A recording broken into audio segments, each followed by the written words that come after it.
Ya son las 9 de la mañana con 14 minutos. Estamos absolutamente en vivo con ustedes acá en Enlace USACH y preparados para la primera parte de nuestro programa del día de hoy, nuestro tradicional panel en que vamos a estar abordando distintas temáticas de la contingencia. Y saludamos a quienes nos acompañan en este cierre de semana. Está con nosotros la diputada del Frente Amplio, Tatiana Urrutia. ¿Cómo estás, Tatiana? Muy buenos días. Muy buen viernes. Muchas gracias. Gracias por acompañarnos. Lo mismo que al director de formación del Centro de Estudios Idea País, Kevin Canales. Kevin, también lo mismo. Gracias por acompañarnos. Hola, muy buenos días. Muchas gracias por la invitación. Oigan, vamos a ir de inmediato con estos temas que nos convocan y que estamos planteando para el día de hoy. Y bueno, se ha llevado la agenda durante todas estas últimas horas y estos últimos días. Tiene que ver particularmente con el tema de ir despejando las dudas en torno a la situación de estos niños haitianos que ingresaron a Chile en condiciones irregulares y de alguna manera se ha estado tratando de dar respuestas desde diferentes puntos de vista. Sin ir más lejos, se desarrolló el día de ayer una reunión del presidente José Antonio Kast con autoridades de los tres poderes del Estado, sumada a la Contraloría, donde además se estableció la conformación de una fuerza de tarea para buscar información que permita despejar estas dudas que estamos planteando. A la par también han ido surgiendo puntos de vista de las autoridades del gobierno anterior. Por ejemplo, quiero citar lo planteado por el exdirector del Servicio Nacional de Migraciones, Luis Taller, por esta situación que se ha dado y particularmente este presunto tráfico del que se ha hablado también bastante. Señaló, entre otras cosas, o recordó que si bien suscribió un memorándum en 2024 para flexibilizar la solicitud de documentos para residencia de ciudadanos haitianos, incluyendo niños, niñas y adolescentes, en 2023 la Cámara de Diputados de manera transversal le solicitó flexibilizar los criterios de las visas de estos ciudadanos haitianos. Y frente a ello, también de las críticas, planteó que falta no solo templanza, falta racionalidad y falta decencia en el debate público, porque incluso hay diputadas que han sugerido que me investiguen sobre como sujeto de interés. Frente a ello, y ya en las últimas horas del día de ayer, se fueron conociendo antecedentes, por ejemplo, en la comuna de Estación Central, respecto a un reporte que se encontró a 7 niños haitianos de un listado de 184 en la comuna. Algo similar también pasó en la comuna de Graneros, donde también se informó a última hora del día de ayer el hallazgo también de 9 niños haitianos en la comuna. 12 ya estarían ubicados, según lo que señaló también el alcalde de Graneros, Marcelo Miñañir, durante la jornada del día de ayer. De a poco se han ido conociendo más detalles, más antecedentes. Hoy día en Línea 1 estuvimos dialogando con el alcalde Felipe Muñoz de Estación Central y ahí viene el tema importante que queremos empezar a dialogar con ustedes. Empezar a entrar con lo general, Tatiana, de este tema, cómo los ha ido siguiendo y particularmente lo que se ha ido conociendo en las últimas horas, que estos niños de a poco han ido apareciendo. Sí, bueno, yo creo que si es que hay algo que tenemos transversalmente de acuerdo hoy día es la preocupación por estos niños, es la preocupación por saber dónde están y el estado en el que se encuentran hoy día. Y recojo un poco las palabras de Eduardo, el ex jefe de Migraciones, que más allá de él o cualquiera haya sido la persona que estuviera a cargo, hoy día hay que poner la pelota en el piso, tratar este tema con la delicadeza que corresponde y por sobre todo hoy día trabajar en encontrarlos, también empatizar con las comunidades haitianas que hoy día deben estar bastante preocupadas, obviamente. Son comunidades que encontraron en Chile la posibilidad de huir de un país que es un estado fallido, que en el 2023 efectivamente terminó de colapsar la poca institucionalidad estatal que tenía. Entonces, primero, obviamente poner ahí en paralelo, en el Congreso se están buscando, se configuró, de hecho nosotros logramos crear una comisión investigadora, la diputada Lorena Fríes está a cargo de aquello, para investigar, para poner los antecedentes y hacer lo que nos corresponde a nosotros como diputados, que es buscar tipo de responsabilidades políticas. Yo entiendo que el Ministerio Público también ya está haciendo su trabajo. Hoy día yo creo que reforzar el poder encontrar a estos niños, y ahí el llamado es a trabajar con los municipios, que como tú bien cuentas recién, son quienes están dando esta primera respuesta. Por supuesto que también hay que trabajar con centros de salud, con escuelas y con la comunidad haitiana, que es la que mejor conoce sus propias dinámicas. Y con esto, y probablemente para la conversación, yo quiero traer a colación el debate que estábamos teniendo y que bien lo hizo también un académico del Alberto Hurtado. Ayer decía, bueno, hace 2 semanas estábamos discutiendo si los centros de salud o los centros de educación van a servir, por ejemplo, para acusar que habían migración irregular. Hoy día, por ejemplo, ante este caso, necesitamos que los centros de educación, los centros de salud, utilicen su confianza para ayudar a encontrar y darle trazabilidad a la estadía de estos niños. Por eso es tan delicado cuando la política se mete en instituciones que son las que la comunidad primero atiende. Entonces hay una reflexión política que yo creo que ojalá quienes estaban empujando esa idea, que por suerte ya se retrayeron, también lo tengan en conciencia, que estas herramientas son para usarlas para el bien de las personas y no más bien para otras herramientas donde el Estado ha fallado. Kevin, me quedo contigo también para que me cuentes un poquito tus perspectivas respecto a este tema que poco a poco ha ido evolucionando, conociéndose más antecedentes. Sí, bueno, los detalles que hemos conocido durante esta semana han sido particularmente dolorosos porque a diferencia de otros informes, este es un preinforme, pero otros informes de la Contraloría que da cuenta de licencias médicas o de funcionarios públicos apostando en casino, acá hablamos de algo mucho más doloroso porque justamente son los niños quienes merecen la protección más relevante de parte del Estado. Y si bien yo no me adelantaría a hablar de tráfico de niños ni ninguno de esos delitos porque hasta el momento no tenemos ninguna evidencia de que algo así pueda ocurrir, sí esto al menos nos da cuenta de falencias institucionales que son muy graves y que nos hace ser un Estado vulnerable a este tipo de delitos. Yo creo que felizmente estamos hoy día armando toda una institucionalidad para poder encontrar el paradero de estos niños y creo que el gobierno está bien poniendo el foco en aquello y no entrar quizá en la disputa más política que puede desviar la atención de lo que hoy día necesitamos, que es encontrar a estos niños. Pero también esto nos levanta una alerta, que hoy día como Estado no estamos llegando a garantizar los derechos de la niñez. Y sobre todo porque hay que recordar el contexto en el cual vienen estos niños de Haití. O sea, tal como recordaba Tatiana, son niños que vienen de un Estado fallido, un Estado que no ha entregado ni siquiera las mínimas condiciones de seguridad y probablemente ellos de forma inmerecida ya han estado expuestos a muchas vulnerabilidades como para que lleguen al país y no puedan encontrar también el Estado de Chile un Estado que garantice sus derechos, que haga una trazabilidad de dónde se encuentra. O sea, hoy día también hay muchas preguntas que yo creo que tienen que ser objeto de debate en el momento en que correspondan, pero también hay muchas preguntas de cómo nadie se preocupó de que esos niños efectivamente llegaran a una familia. ¿Dónde estaba, obviamente, no sé, la Subsecretaría de la Niñez, la PDI, el organismo que corresponda? Y eso, más allá de la disputa política, insisto, nos tiene que llevar a reflexionar sobre las capacidades interinstitucionales que hoy día tenemos que mejorar como país.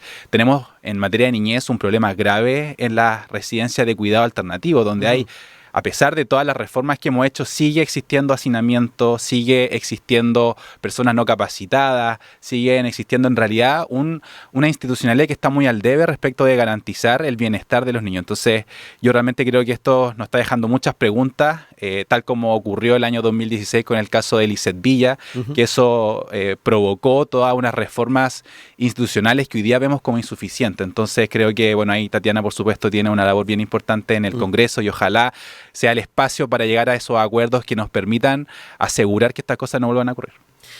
Me interesa saber también la perspectiva que tienen ustedes respecto a esta creación de una fuerza de tarea para agilizar la búsqueda de información. Ahí importante lo que también ha señalado la ministra Wulf, María Jesús Wulf, de Desarrollo Social y Familia, en lo tendiente a establecer entonces esta línea de trabajo. Ella dijo que el presidente me ha solicitado liderar esta coordinación de ministerios y servicios para articular la respuesta del Estado y agilizar los intercambios de información que nos permitan despejar lo antes posible todas las dudas que existen. En las próximas horas vamos a sostener diversas reuniones para avanzar en el cumplimiento de este objetivo. Es uno de los puntos principales que surgieron a raíz de esta reunión. Me interesa saber también cómo ven estas posibilidades de tener esta interacción y cuánto puede ir aportando, tomando en cuenta de que ya el diagnóstico también da cuenta de que nos hacen falta reforzar institucionalmente este tema.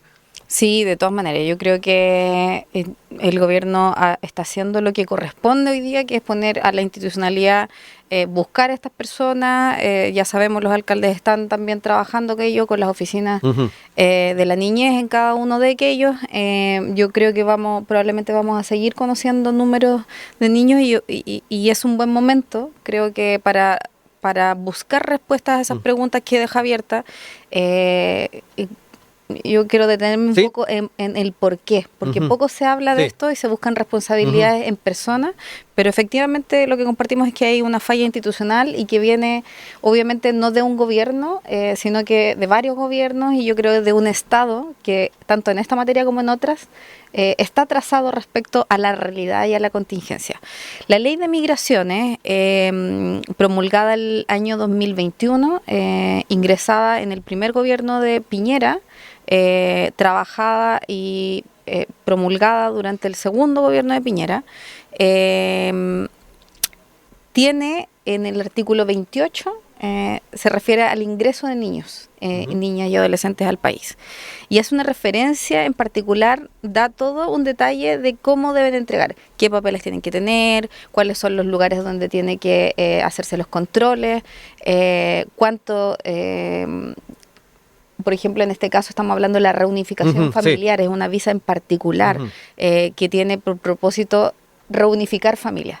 Y si tú miras eso, te dice detalladamente lo que haces hasta que llegas al país, hasta que pasas todos los controles. Y ahí no existe un conector entre lo que pasa, por ejemplo, tú, Rodrigo, viajaste con 4 niños que estaban a tu cargo. Y la ley en Chile permite que tú llegues al aeropuerto con estas personas y el PDI te puede decir, oye, pero tú no eres el papá, no lo quiero dejar. Y si no llega el papá, no tiene posibilidad alguna de retenerte. Exacto. Entonces ahí hay un vacío que no se vio antes, que no se vio a la hora de tramitar la ley, no se vio después la falencia. Entonces hoy día hay testimonios de gente que también va a la tele y empieza, oye, yo vi esto raro, y en verdad, al parecer, no hay nada fuera de norma, excepto algunos detalles que aún no conocemos. Entonces aquí todos podemos decir como, oye, había algo raro. El problema siempre está en la institucionalidad y lo lamentable es que hoy día efectivamente hay algunos que están más buscando responsables en personas que buscar dar una solución. Nosotros estamos trabajando ya para presentar una modificación en esta materia para que esa trazabilidad exista. ¿Y por qué? Porque también datos que estoy tratando de dar algunos datos que no se hablan mucho. Hay otro tema que dentro de toda esta imposibilidad y estas alertas de por qué habían aviones con muchos niños y pocos adultos, la DGAC hizo una circular donde dice que para niños menores de 12 años, cada cuatro niños tiene que ir un adulto. Y la DGC la semana pasada o esta semana en el Senado explicó pero que eso tiene que ver con normas de seguridad. Decían ellos, por ejemplo, esa norma no tiene que ver con otra materia que no les incumbe a ellos. Ellos tienen que preocuparse que los vuelos sean seguros. Entonces hay una norma que dice, si hay 4 niños menores de 12 años, un adulto. Porque tiene que ver con quiénes le ponen las mascarillas, por ejemplo, es un tema de seguridad. Y aquí vemos que hay un adulto con 18 niños, niñas y adolescentes. ¿Y qué pasa si a lo mejor... Porque quienes se dedican a esto, que después es otro tema, que hay un negocio, saben, y pueden llevar 4 niños menores de 12 años y el resto mayores de 12 años. Y aquí empezamos ya en otra cosa. ¿Quiénes se dedican a hacer esto? Me han llegado datos que eran hasta $2.500 que se le cobraban a cada familia por traer a uno de los niños. Entonces hay un negocio que sucede cuando la migración se ve esforzada a 1,5 millones de desplazados de Haití que buscan una salida. Kevin, hay varias cosas, no solamente lo institucional, las cosas que están quedando al debe, sino que además el negocio que hay detrás. Sí, yo estoy de acuerdo y felicito también lo que está haciendo el gobierno, porque si hay algo que es necesario hoy día es sentar a todas las instituciones a la mesa. Muy importante la labor que cumplen los municipios, ya la hemos visto a propósito de los niños que hemos encontrado en Estación Central, en Graneros también encontraron algunos, el rol también que cumplen los colegios como espacio de aprendizaje donde se genera una comunidad, donde los profesores y los directores conocen a los niños que participan también de los colegios. Entonces esa información, tal como comentaba Diana, yo estoy de acuerdo que puede ser muy bien utilizada justamente para estos casos. Así que yo felicito lo que está haciendo el gobierno, creo que está poniendo el fuego correcto, creo que incluso políticamente han sido muy cuidadosos y ha habido, no sé si un acuerdo tácito o explícito de no criticar al gobierno anterior o de no responsabilizarlo por esta situación. Ahora, dicho lo anterior, por supuesto que hay capacidades interinstitucionales que están muy dificultadas de poder realizarse. O sea, a mí realmente no me cabe en la cabeza y no puedo explicar que cuando llegan niños a un país distinto al de su origen, a cargo de un adulto que ha ingresado y ha salido en innumerables ocasiones del país, a nadie se le levante una alerta y se informe a un organismo como por ejemplo la Subsecretaría de la Niñez para hacerle trazabilidad o a la PDI por último, para que alguien se haga cargo y se asegure, garantice que ese niño va a llegar a la familia que supuestamente lo está esperando. Y que esto haya explotado ahora me parece que es justamente una falta de capacidad institucional, pero al mismo tiempo sabemos que estas cosas políticamente tampoco son neutras. Y aquí me refiero con esto, que las autoridades también tienen que dar explicaciones por sus actuaciones. Es lo más básico de la democracia, que dan cuenta por sus acciones y también por sus omisiones. Entonces, quizás ahora no es el tiempo de sacar esas responsabilidades políticas o administrativas, pero en algún momento van a tener que ejercerse. Por supuesto que las palabras yo al menos escuché a fondo la entrevista que dio el señor Luis Taller y varias de sus afirmaciones me parecen a lo menos preocupantes. No solamente porque le baja el perfil a la situación, sino porque tampoco logra responder muchas de las preguntas que en este caso el periodista de una radio amiga le realiza. Y ahí hay una explicación que está al debe. Incluso si le agregamos otro factor, también hay un cuestionamiento, hoy día aparece de hecho en la prensa, que el presidente Boric, una de sus principales causas era la causa de la niñez. El presidente Boric eligió terminar con su silencio a propósito de los deudores del CAE. Eso le genera un problema porque hoy día el cuestionamiento está por qué el presidente Boric hoy día no sale a dar alguna, no es necesariamente alguna explicación, pero al menos decir que todos los colaboradores de su gobierno van a estar a disposición para entregar la información que sea necesaria encontrar a estos niños.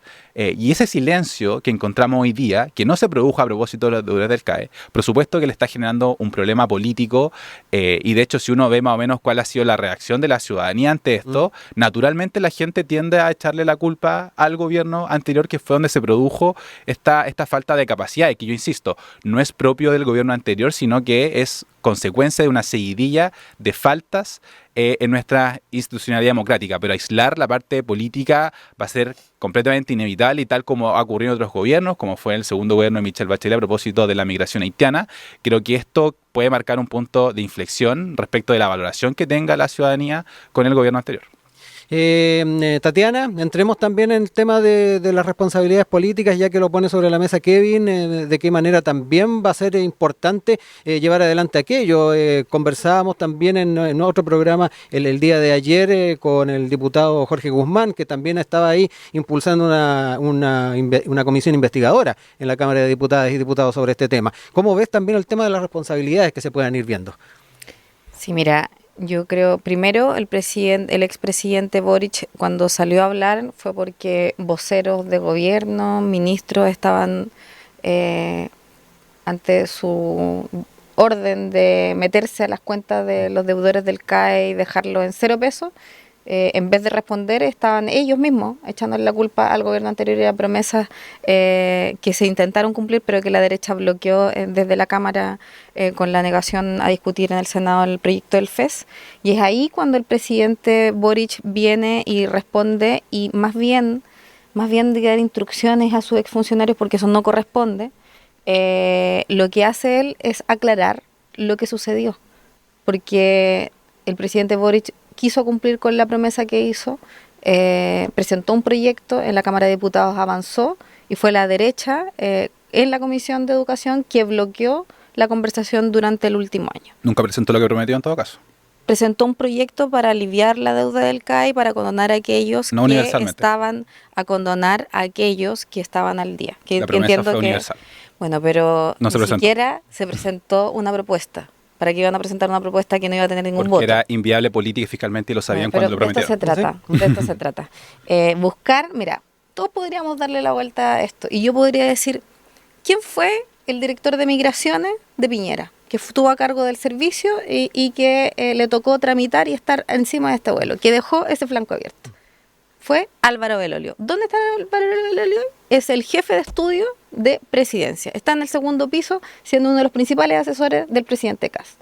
Y yo podría decir, bueno, el ex encargado de migraciones debería estar dando explicaciones de por qué tramitó y dejó una ley con este vacío que permite que pase lo que está pasando. Pero yo creo que no es momento de decir eso, porque yo creo que es hora de que propongamos soluciones a estos problemas. Obviamente, y además las responsabilidades, por supuesto que hay que tomarlas, pero hoy día ni siquiera tenemos el informe de la Contraloría. Entonces yo esperaría que antes de hacer los juicios políticos nos preocupemos efectivamente de dos cosas. Una, de encontrar dónde están sus niños hoy día.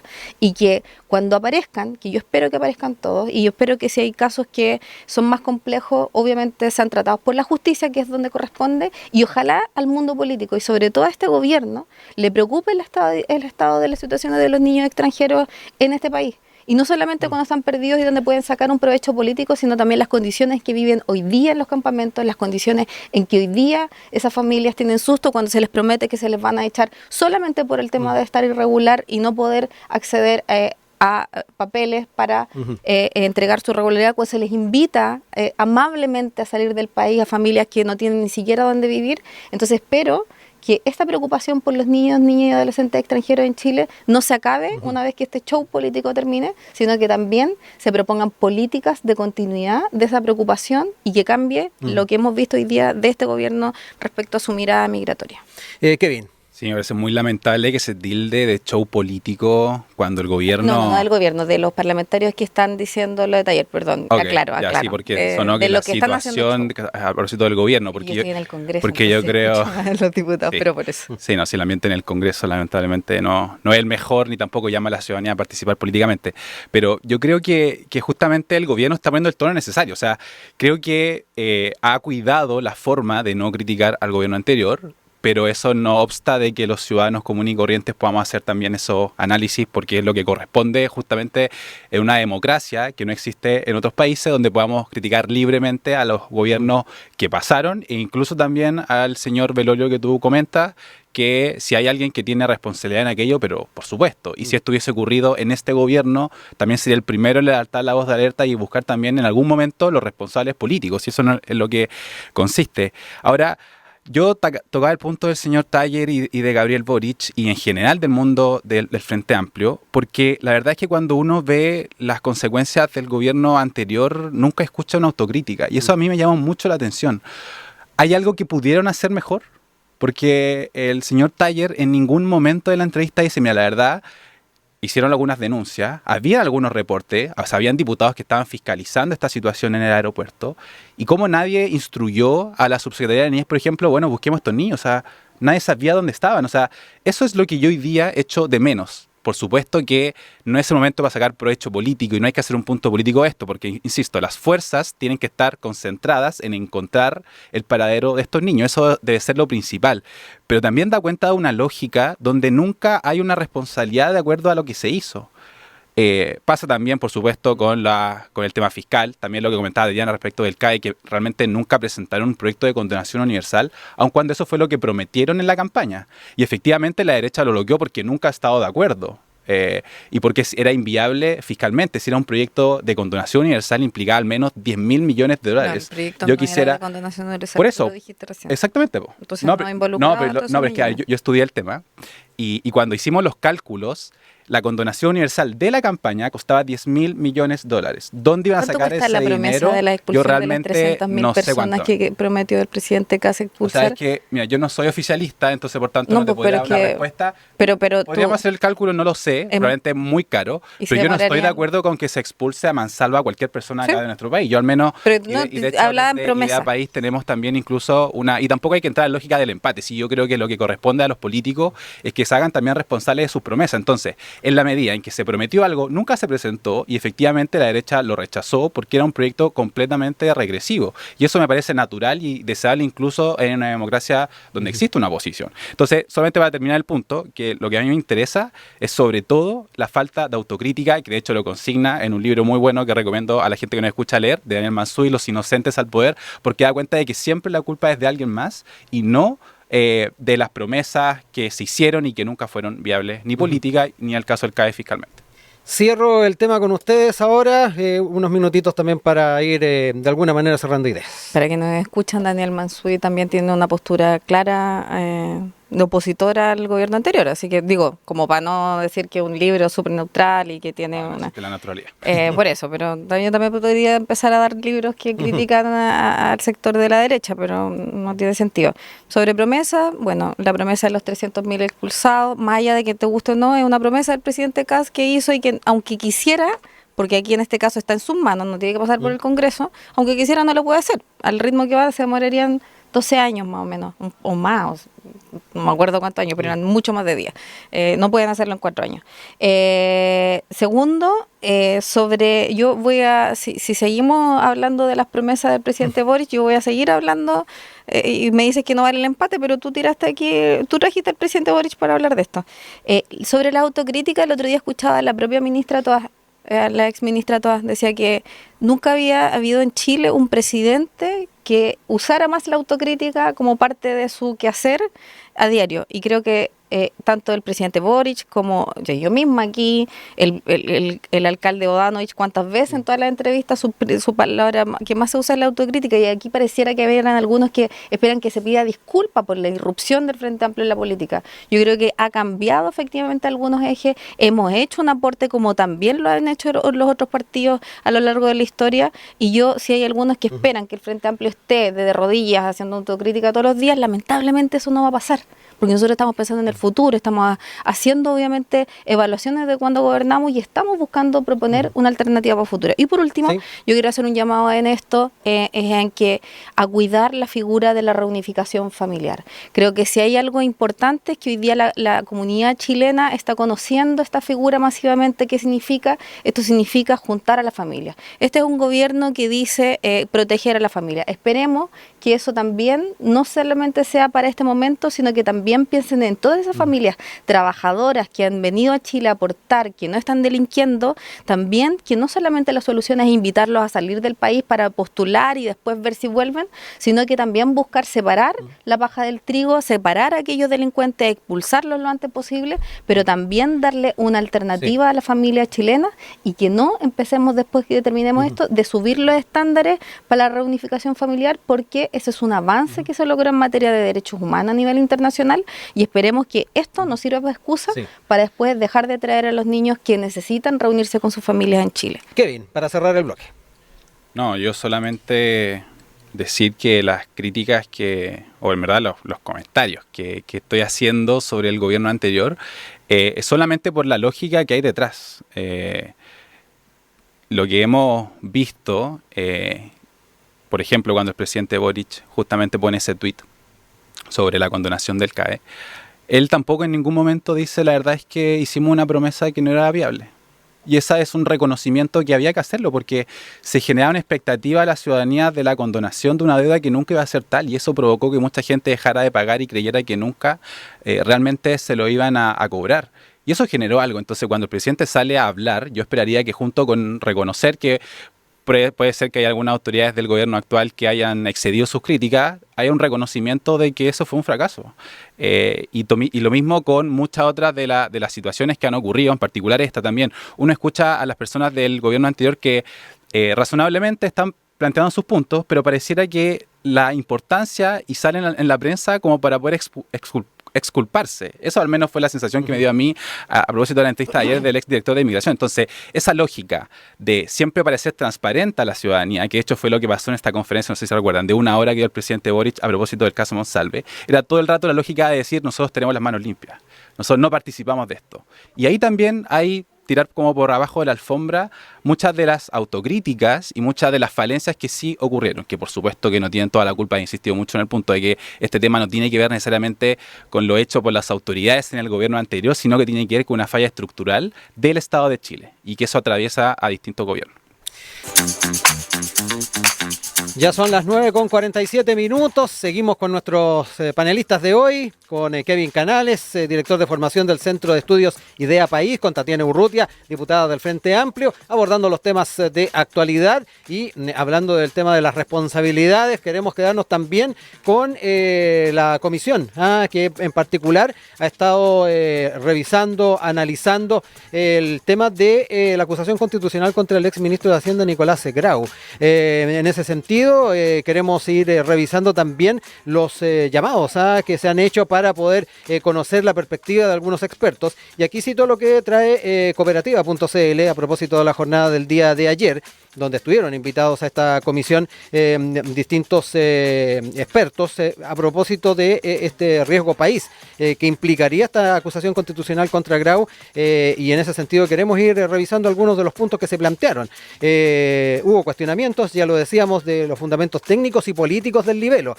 Por ejemplo, cito al economista Gabriel Palma, en su exposición desde Londres, desestimó que los desaciertos en los pronósticos económicos por parte del exministro sean una base sólida para un juicio político. Los errores en las proyecciones en el mundo son la norma y no la excepción, argumentó el académico, y quien advirtió además que si la AC contra el ex titular de Hacienda es aprobada, provocará que las clasificadoras internacionales aumenten el riesgo país.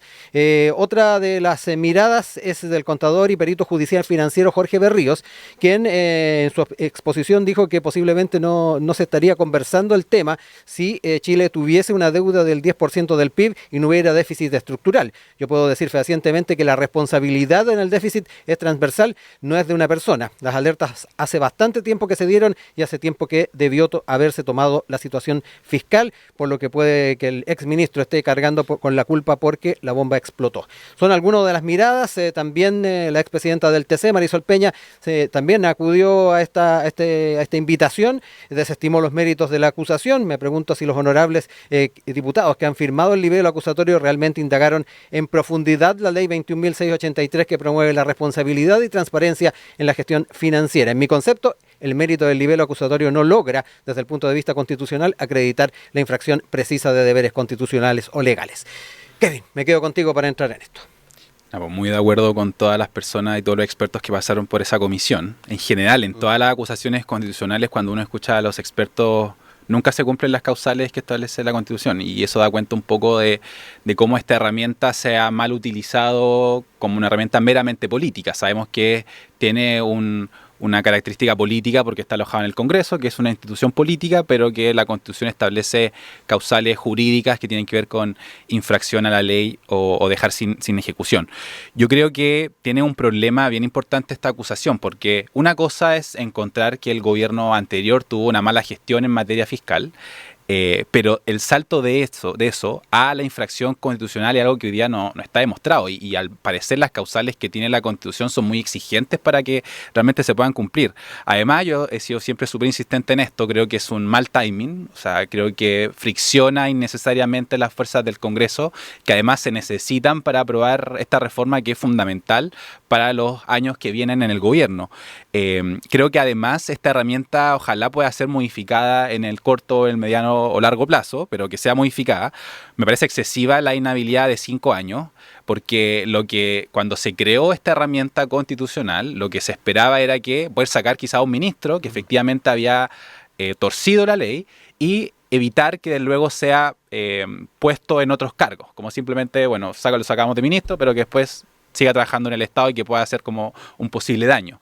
Pero hoy día, por ejemplo, el ministro Grau ya no es ministro. O sea, ¿cuál es el objetivo de esta acusación? Es simplemente marcar el punto político y simplemente hacer valer la responsabilidad, que yo creo que la tiene, en tema del mal manejo de las cuentas fiscales, pero que eso tiene que ser en el debate público y no tiene que estar alojado en el Congreso. Entonces, espero que eso se modifique. Una de las aristas, entiendo que estos días se presentó un proyecto para modificar esta herramienta, pero por lo pronto creo que deberían juntarse al menos más firmas, porque es verdad que sobre todo los grupos más extremos, juntando 10 firmas creo que es lo suficiente, presentan una acusación constitucional, y en el ambiente de polarización en el que nos encontramos, las otras fuerzas políticas casi que se ven obligadas o con temor a rechazar la acusación por todo lo que ocurre en redes sociales, y pasó en el gobierno anterior, en el gobierno de Piñera, y también ocurre en este gobierno. Tatiana, también tu perspectiva además con la mirada desde la Cámara, donde también has tenido la posibilidad de ver in situ cómo se ha estado dando también el debate. Sí, yo creo que tenemos hoy día un oficialismo que no termina de entender que no es oposición. A mí me ha llamado, lo hemos conversado en otros programas, que yo estoy sorprendida de que el nivel de agresión al gobierno anterior, el nivel de agresión incluso a los que llegamos recién, que representamos obviamente la mirada del gobierno anterior, es bien brutal, y yo creo que algunos como agarraron ese vuelito. En particular hay una coordinación entre republicanos, izquierda, libertad, o sea, entre republicanos, los libertarios, y vinieron también algunos de la UDI, Renovación Nacional, y del PDG. Yo creo que si uno mira esa escena, estaban como muy felices. A mí me llamó mucho la atención, así como firmando y mostrándolo como un hito más. Y yo creo que aquí coincidimos en cuidar como las instituciones que tenemos hoy día. Más allá de que yo soy una de las personas que quería cambiar la Constitución, entiendo que la señal fue clara. Y la gente hoy día lo que no está esperando es un cambio de la Constitución, por ende nuestro deber, sobre todo quienes ocupamos cargos de responsabilidad mandatados por la Constitución, es cuidar esas herramientas. Y si bien yo creo que han habido muchas acusaciones, quizás con no lo suficientemente fundamento, en este caso en particular, en lo que se sujeta la acusación es en un cálculo de una proyección que el mismo ministro Quirós hace 2 días reconoció que en economía las proyecciones suelen cambiar. Y ahí se armó todo un debate si el día de mañana también podríamos acusar a Quirós por cambiar de opinión, y yo creo que entrar en esa jugarreta de amenazas, de acusaciones van y acusaciones vienen, no le hace un favor a nadie, le puede dar pantalla a un par de diputados para ir a un programa de televisión y hacerse más famoso, pero eso no va a cambiar ni la percepción que tienen las personas del trabajo que hacen en el Congreso, no va a solucionar ninguno de los problemas, y bueno, van a pasar el bochorno que están pasando hoy día, que siguen las sesiones funcionando en el Congreso de Santiago, y viene experto tras experto a decir que esta acusación no tiene fundamentos. ¿Por qué una acusación constitucional tiene que comprobar faltas a la Constitución o a las leyes? En este caso, lo que vemos es para mi gusto, una bomba de humo que trata de esconder que por debajo está pasando una reforma que va a obligar a Chile a los próximos 2 décadas al menos a vivir a punta de recortes que hemos vivido hoy día. Y también mi llamado aquí es a Chile Vamos, que efectivamente está trabajando junto a la oposición en una modificación de esta herramienta para no solamente estar disponible a cambiar la forma en que se presenta una acusación constitucional, sino que también cuidar la acusación constitucional que tenemos hoy día. Porque no puede ser que hoy día la banalicen y que mañana propongan solamente reforzarla porque tenía menos firmas. Y solo como dato, efectivamente, hoy día se requieren solo 10 firmas para presentar una acusación constitucional, lo que yo por lo menos encuentro contradictorio. Para yo citar a un ministro en una sesión especial necesito juntar 52 firmas, solamente para que vaya a exponer su trabajo. Entonces, para acusar los 10, a mí me parece que hoy día es hora de modificarlo, pero bueno, eso lo vamos a discutir los próximos días. Kevin, te dejo ahí tiempo para ir cerrando ideas. Nos vamos a pasar un poquitito, así que no hay problema. Sí, no, yo estoy muy de acuerdo con eso. Creo que además la herramienta de la acusación constitucional es probablemente la herramienta de fiscalización más poderosa que tiene el Congreso. Entonces, por lo mismo, debería ser una herramienta que se utilice cuando realmente hay casos extremos donde valga la pena usarla. Yo sé que, Tatiana, tú no estabas en el Congreso y no es tu responsabilidad, pero también hemos visto que esta herramienta, al menos desde el año 2018, se empezó a degenerar. Creo que las 2 acusaciones contra el presidente Piñera fueron muy injustas, también contra otros ministros como Marcela Cubillo, o incluso si pensamos que a Raúl Figueroa se le acusó por querer volver a clases. O sea, realmente creo que hace mucho tiempo, eso también, hay acusaciones constitucionales injustas como la ministra Marcela Ríos en el periodo anterior, y podríamos nombrar otras tantas, pero yo creo que alguien tiene que parar esto. Y quizá es el momento para no seguir en este periodo friccionando el ambiente con las acusaciones, que alguien tenga que parar esto. Probablemente la Cámara no se va a parar, parece que ya están los votos porque el Partido de la Gente se sumó en masa. Creo que ahí Renovación Nacional tiene un problema interno importante, porque al mismo tiempo que yo creo que hay personas razonables que no quieren aprobar esto, se están viendo muy presionados y de quedar solos básicamente votando. Entonces eso se va a aprobar en la Cámara, y probablemente en el Senado es el lugar donde se va a poder llegar a un acuerdo, y yo espero que esta acusación no prospere, porque incluso esta es la parte más constitutiva, como la parte de ocupar bien el instrumento, pero incluso la parte instrumental, a la derecha no sé qué réditos políticos le puede traer esto, porque la verdad es que cuando se rechace, que es lo que yo creo que va a pasar en el Senado, finalmente lo que va a pasar es darle una victoria política al ministro Grau, y que probablemente lo va a fortalecer. Entonces, incluso si la derecha tuviera el objetivo de dar cuenta de una mala gestión en las finanzas públicas, esta cuestión es contraproducente incluso para ese objetivo. Tatiana, cierro contigo. Datos, el otro día el diputado Winter contaba en la sala, las acusaciones constitucionales en Chile las encabeza la UDI, le sigue Renovación Nacional. Punto aparte, yo creo que en el 2019 en particular, cuando se vieron muchas más acusaciones, donde fue destituido de hecho el ministro del Interior, tiene que ver con la crisis social que no estaba sabiendo ser controlada por la política en general, pero por el gobierno de turno en ese caso. Digo, porque no todas las acusaciones han sido solamente por diferencias políticas o por claramente, por ejemplo, en este caso, si es que hay violación a las leyes y a las constituciones. Vimos, todo Chile fue testigo de las violaciones a los derechos humanos y cómo el Estado en ese momento, quienes gobernaban, no pudieron hacerse cargo. Entonces, hay efectivamente algunas que han sido de peso y que todos recordamos, y hay efectivamente una utilización o una mala utilización de la herramienta. Por último, yo quiero como hacer el llamado a que, porque todos los días parece que es el juego del empate, es como es que tú el tal año hiciste eso, entonces ahora yo lo hago.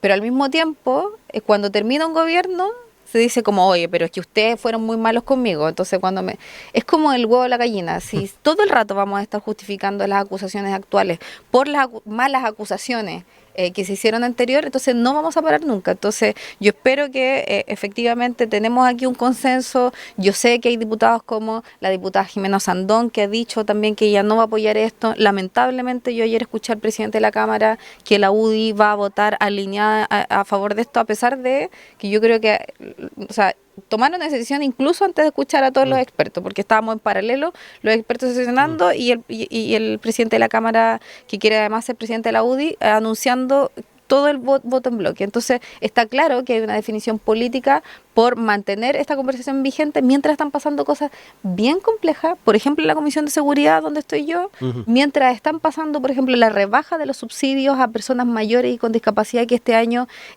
bajaron el 67%, mientras están pasando cosas súper importantes en el Congreso que Chile debería saber, pero bueno, las noticias nos tienen hablando de esto. Yo creo que no es tan casual, yo creo que no es tan para solucionar cuentas, sino que más bien tiene un propósito de ocultar cosas en el debate. Ahora pasó el tema de los vuelos de los niños y efectivamente quita la agenda, pero en segundo lugar está la acusación constitucional y dejamos de hablar de los recortes que siguen llegando a nuestros barrios día a día. Quiero darles las gracias, Kevin Canales, Tatiana Urrutia, que nos han acompañado el día de hoy. Buen fin de semana, nos reencontramos pronto. Un abrazo. Muchas gracias.